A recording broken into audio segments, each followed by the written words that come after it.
Jadi kolitis itu kita mulai ya. Ini adalah gambaran dari kira-kira epitel kita, terus kemudian ada lumen usus. Itu ada lumen, ada apa namanya? Ada satu yang ada namanya zona. Jadi ada zona yang tidak ada boleh ada bakteri. Di situ ada lapisan mukus kita. Nanti kita lihatkan bahwa mukus itu dihasilkan oleh sel goblet. Jadi ada musin 2 ya. Jadi salah satunya musin 2 itu membuat satu lapisan mukus. Jadi lapisan mukus itu menjadi 2, yang tight dan yang loose. Jadi ada yang lapisan yang sangat longgar dan lapisan yang agak keras. Jadi mukus itu seperti kita umpamakan kita lagi membuat agar-agar, terus ada fla di atasnya. Jadi agar-agar itu adalah zona yang keras, terus kemudian yang fla-nya itu adalah zona yang longgar.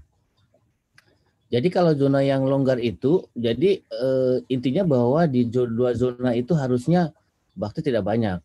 Ataupun kalau dia ada bakteri, dia sampai di zona yang longgar tadi. Karena zona longgar tadi itu, dia bakteri akan terperangkap di situ, terus kemudian dengan flash static dia akan dibuang secara kontinu ke dalam beserta feses, kita BAB setiap hari, sehingga tidak ada kesempatan bakteri kontak langsung dengan epitel. Nah, pada kondisi tertentu, nanti kita bicarakan di belakang bahwa musin tadi itu mukus tadi itu mengalami penipisan karena banyak faktor, karena ada mutasi, karena ada produksi yang berkurang, atau ada bakteri yang bisa menghancurkan lapisan mukus tadi. Maka kuman akan langsung kontak dengan epitel sel, atau malah kuman awalnya kontak dengan bagian yang lebih keras tadi ya. Jadi dengan kontak yang lama di situ membuat kesempatan bakteri untuk memberikan respon inflamasi yang terus-menerus. Ya, jadi karena ada infeksi, ada kuman, berarti ada respon inflamasi yang mengakibatkan ke depan nanti lama-lama awalnya terjadi infeksi kolitis. Ya, ini dulu dipahami. Nah ini tadi saya udah bilang tadi, ada yang outer mucus, ada yang inner mucus. Jadi inner mucus ini dia lebih padat, ya lebih padat. Jadi seperti agar-agar tadi lebih keras. Nah, kalau bakteri sampai di inner mucus, berarti dia udah susah didorong oleh peristaltik, sehingga dia lebih banyak berdiam di situ. Karena dia banyak berdiam di situ, maka memberikan efek infeksi atau merangsang terjadinya imun sistem ya. Kalau terus-menerus, maka ini yang akan menyebabkan terjadi kolitis secara lebih lanjut. Ya, jadi kalau kita nanti dilihat, nah ini juga bisa jadi penelitian kita. Apakah di orang-orang Banjar ini lapisan mukus kita itu normal apa tidak ya? Nah itu. Karena terus terang angka diare di Banjarmasin cukup tinggi karena kita berhubungan dengan air sungai. Terus kemudian nanti kolitis ini ke belakang itu nanti terjadi cancer. Jadi salah satu patomekanisme dari cancer adalah infeksi kronis.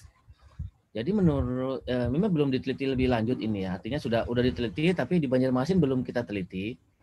Karena kalau kita studi ke belakang ada pasien dengan CA, kalau kita baca teori-teori di buku selalu bahwa makan makanan junk food yang banyak obesitas, junk food ya, kurang gerak itu salah satu faktor terjadinya keganasan. Tapi kalau di Banjarmasin kalau pasien-pasien yang CA kolon, coba ditanya, udah pernah makan pizza belum? Udah makan Kentucky belum? Rasanya belum pernah ya. Jadi berarti ada faktor lain yang kalau di dunia di Eropa itu sebagai junk food, kegemukan, tapi itu sebagai faktor predominan untuk CA kolon. Nah, ya di Tenggarai ini kolitis ini salah satu faktor terjadinya CA kolon di tempat kita. Ini sama ya, jadi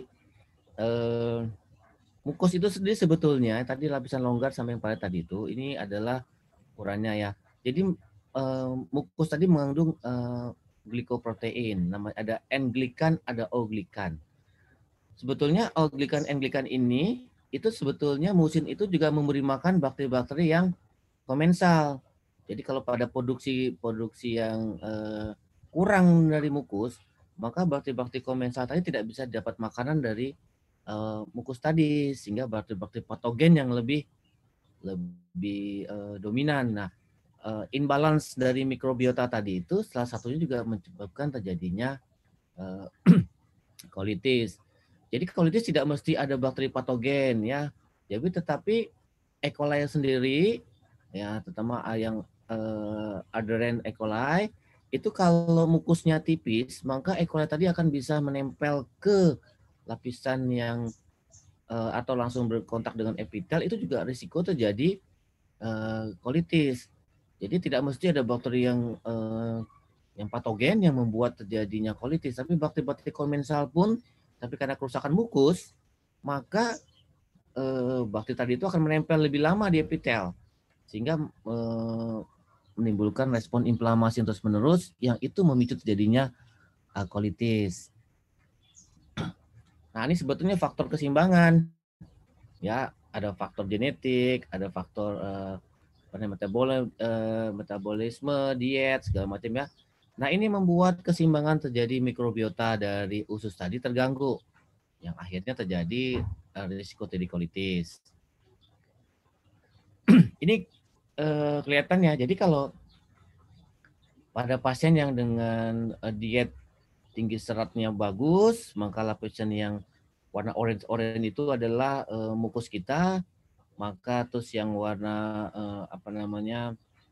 bakteri-bakteri komensal itu yang warna warna-warnanya situ ya, jadi kelihatan bahwa yang kuning yang patogen itu kalau mukusnya bagus dia nggak akan semua bisa masuk, ada 1-2 menembus, tapi karena kita punya makrofag, ada sistem pertahanan tubuh yang lain itu masih ada, maka tidak akan terjadi colitis. Tapi satu saat bahwa kita mempunyai kita diet tinggi seratnya kurang, nanti akan saya jelaskan diet tinggi serat itu apa sih hubungannya ya. Nah, diet tinggi serat itu nanti dengan bakteri-bakteri komensal yang ada di kita itu akan membentuk namanya short chain fatty acid ya. Short chain fatty acid itu gunanya adalah untuk memberi stimulasi sel goblet untuk menghasilkan mukus. Jadi kalau kita dietnya kurang, terus kemudian diet kurang seratnya kurang, maka mukus kita akan mukus kita akan terjadi kerusakan, sehingga bakteri patogen akan lebih sering berkontak dengan epitel kita ya. Atau lagi kita punya ususnya bakteri-bakteri komensal kita habis, semuanya kita lagi pemakaian antibiotik jangka panjang segala macam ya, yang terus kemudian tadi diet seratnya kurang, maka sih bakteri-bakteri yang tadi komensal tuh nggak ada yang hidup, akhirnya bakteri-bakteri patogen yang dominan. Nah, jadi terus kemudian itu juga menyebabkan terjadinya risiko colitis. Nah, ini lebih rumit dikit nih, jadi tapi intinya gini, jadi kalau ada mikrobiota, terus kemudian ada musin segala macam, itu memberikan suatu hemostasis untuk keseimbangan mikrobiota di usus sendiri. Jadi kesehatan mukus layernya, terus kemudian ya, jadi kalau yang ditenggarai ya, kalau kita dari awal, jadi kalau kita lihat pada pasien-pasien kita sekarang, pertanyaannya kalau dok itu pasien CA kolon kalau di teori 40 tahun ke atas baru kena CA kolon. Tetapi kita banyakin dapat CA kolon umurnya 20 tahun, 30 tahun ya, sangat muda. Kalau itu karena kausa diet, ya kausa diet yang lama, itu perlu waktu juga lama perubahannya. Ya, jadi dari awal ditenggarai bahwa ada mutasi gen penghasil mukus. Jadi dari awal orang-orang kita di Banjar ini ada beberapa orang yang mengalami mutasi gen pada mukus, sehingga produksi mukusnya mungkin banyak tetapi tidak fungsional. Maksudnya begini, harusnya mukus yang benar itu komposisi N-asetil glukosaminnya itu sekitar 10% dibandingkan O-glikannya, sehingga bagus, struktur bangunan di dalamnya bagus. Tetapi kalau terjadi mutasi, mungkin musinnya bagus produksinya, tapi N-asetil glukosaminnya komposisinya kurang, sehingga dia rentan atau fragil untuk ditembus oleh bakteri patogen. Dan lagi karena N-asetilglukosaminnya kurang, maka dia tidak banyak memberi makan kepada bakteri-bakteri yang komensal. Ya, sehingga faktor-faktor tadi itu salah satu penyebab terjadinya barrier mukosa kita terganggu. Ya, kalau barrier imun kita terganggu, maka imun selulernya akan bekerja keras. Imun seluler kita masih bekerja keras, mungkin masih sanggup, mungkin tidak terjadi ke arah siakolon, tetapi akan terjadi kolitis yang kronis. Nah, ya, oke, lanjut. Jadi salah satu tadi itu mutasi itu bukan cuma menghasilkan, jadi musin yang tadi mengalami mutasi tadi itu bukan hanya produksi musin terganggu, tapi junctionnya, tight junctionnya itu akan jadi juga terganggu, sehingga jarak antar selnya juga akan terjadi tidak kuat ya, sehingga kuman itu gampang masuk di sela-sela sel. Nah ini tadi saya bilang ada short chain fatty acid ya. Short chain fatty acid ini nanti terjadi memproduksi namanya ada apa namanya? Ini salah satu sebetulnya untuk memberi energi. Jadi butirat itu ada 3, jadi sebenarnya ada butirat, ada fruonic acid, ada acetic acid. Nah, jadi semuanya tugasnya adalah memberi makan atau menstimulasi dari sel goblet tadi untuk memproduksi, salah satunya adalah musin. Nah, jadi ternyata berkembang penelitian. Nanti kalau kita buka-buka di internet bahwa SCVA ini diperlukan bukan hanya pada pasien-pasien dengan kolitis, ternyata pada pasien-pasien DM juga, terus kemudian ternyata pasien-pasien dengan gangguan Parkinson juga perlu dengan ini. Jadi dulu ini kebetulan juga menggelitik saya waktu kecil dikasih beritahukan bahwa kalau kita mau pinter tuh disuruh makan ikan yang banyak gitu ya. Ternyata sini terbukti bahwa bukan hanya ikan yang membuat kita pintar. Salah satunya adalah dengan serat yang bagus, dengan short chain fatty acid yang bagus, itu membuat memori kita lebih bagus. Ya, jadi nanti ini salah satu mungkin bisa diekspor tadi, jadi mungkin dari Dr. Alvin nanti bisa nih, herbal medicine apa sih yang bisa mendorong produksi SCVA nih jadi lebih tinggi. Nah, ini jadi satu penelitian yang besar juga, ya. Jadi juga nanti kita bisa mengeksplor bagaimana sih ketebalan dari mukus orang-orang Banjarmasin yang dekat sungai. Nah, kalau mukusnya bagus sehat, berarti kalau kita sering minum es sungai yang kotor, ada banyak patogen, kita akan kuat gitu. Jadi kalau dasarnya mukusnya sudah kecil, sudah menipis, juga itu risiko. Jadi ini yang sekarang lagi berkembang adalah transplant dari feses. Jadi pada orang-orang yang karena berkembangnya mikrobiota tadi itu, karena berkembangnya teori bahwa bakteri patogen yang dominan, bakteri yang komensal itu kurang, maka sekarang ada teori memberikan transplant feses ke dalam usus kita. Jadi feses orang sehat itu ditransplant, ya. Jadi pada orang-orang yang gimana? Orang yang diare kronis, orang-orang dengan Crohn disease, colitis, ya itu diberikan transplant dari feses ya. Nah nih, jadi contohnya begini, fesesnya disaring, dimasukin tuh kumannya ya. Tapi mungkin nanti Dokter Muna yang lebih paham tentang bagaimana si kumannya di feses itu tidak mati, terus kemudian NaCl, terus dengan kolonoskopi disemprotkan dia, ya, disemprotkan ke dalam usus kita. Jadi bukan diminum, kalau diminum mah kagak ada yang mau nanti ya. Tapi diminum juga ada, tapi dalam bentuk kapsul. Nah, paling aman sih sebetulnya, paling gampang adalah dengan kolonoskopi kita semprotkan ke dalam usus kita. Ini salah satu contoh dari terapi tadi ya, donor feses istilahnya ya. Nah, ini yang terakhir nih, kelihatan bahwa sebetulnya ini jadi konsen juga. Kita selama ini mengobati kanker itu adalah mengobati simptomatis. Jadi belum kausatif. Contohnya begini, kalau ada kankernya kita potong, kita kemo.